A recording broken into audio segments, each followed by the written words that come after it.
আল্লাহর হাবিব রাসূলুল্লাহ হযরত মুহাম্মদ সাল্লাল্লাহু আলাইহি সাল্লাম মা আমিনার গর্ভে থাকা অবস্থায় একটি কণ্ঠ তাকে বলতো, আপনি আল্লাহর প্রিয় হাবিবকে গর্ভে ধারণ করে আছেন। তার জন্মের পর আপনি বলবেন, সমস্ত হিংসুকের বদনজর থেকে তাকে আমি একজনের হেফাজতে সোপর্দ করলাম। তার নাম রাখবেন মুহাম্মদ সাল্লাল্লাহু আলাইহি সাল্লাম। মা আমিনা যখন তাকে গর্ভে ধারণ করেছিলেন তখন তার দেহ থেকে একটি আলো বের হতো। সেই আলোতে তিনি সিরিয়ার বসরার প্রাসাদ দেখতে পেতেন।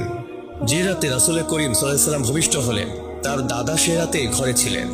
নবীজি দাদা দেখতে পেলেন রাতের শেষ প্রহরে তিনি একটি উচ্চ আওয়াজ শুনে বের হয়ে আকাশের দিকে তাকিয়ে দেখলেন ফেরেশতাগণ আল্লাহর তাসবিহ পাঠ করছেন, আর এখানে সেখানে যে দেব মূর্তি সমূহ ছিল তা মাটিতে লুটাচ্ছে। এমন সময় তিনি আবার একটি আওয়াজ শুনলেন, কে যেন বলছে, ওহে দুনিয়াবাসীগণ, এইমাত্র আখিরি পয়গম্বর জমিনের বুকে শুভ আগমন করলেন।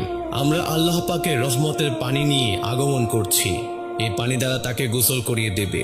এই সময় নবীজির দাদা চেয়ে দেখলেন কাবা ঘরখানা খেলাধুলা করছে। এতে তিনি বিস্মিত হয়ে বাইরে গমন করে দেখতে পেলেন সাফা মারওয়া পাহাড়দ্বয় থর থর করে কাঁপছে। এই সমস্ত দৃশ্য দেখে তার শরীরেও কম্পন শুরু হয়ে গেল। এমন একটি অদৃশ্য আওয়াজ শুনতে পেলেন, হে কুরাইশ প্রধান, ভীত হইও না, ভয়ের কোনো কারণ নেই। এ সময় তিনি বললেন, আমার মনে প্রবল ইচ্ছা হলো পুত্রবধূ আমিনার ঘরে গিয়ে দেখি সেখানে ঘটনাটি কি।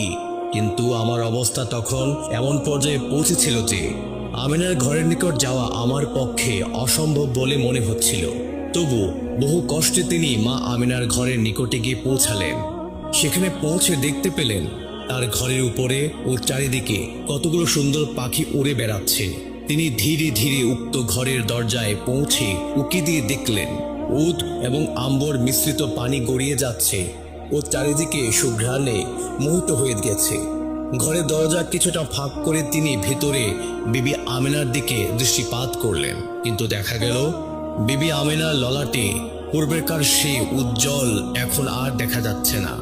এতে নবীজির দাদা ক্লান্ত উদ্বিগ্ন হয়ে বিবি আমিনাকে ডেকে জিজ্ঞেস করলেন, কি হে আমিনা, তুমি কি জাগ্রত নাকি নিদ্রিত? মা আমিনা বললেন, আমি জাগ্রত আছি। তখন তিনি তার নিকট জিজ্ঞেস করলেন, তোমার চেহারায় এতদিন যে নূর বিচলিত হচ্ছিল তা এখন কোথায় গেল? তোমার ললাটে তা তো আর দেখা যাচ্ছে না, ব্যাপারটা কি মা? মা আমিনা বললেন, আব্বা, ওই নূর তো আমার ছিল না, তা যার ছিল সে তো এইমাত্র আমার গর্ভ থেকে ভূমিষ্ঠ হয়েছে। নবীজি দাদা বললেন, তবে সে মোহনীয় পরশমণিকে আমার নিকট দাও, আমি দেখে চক্ষু শীতল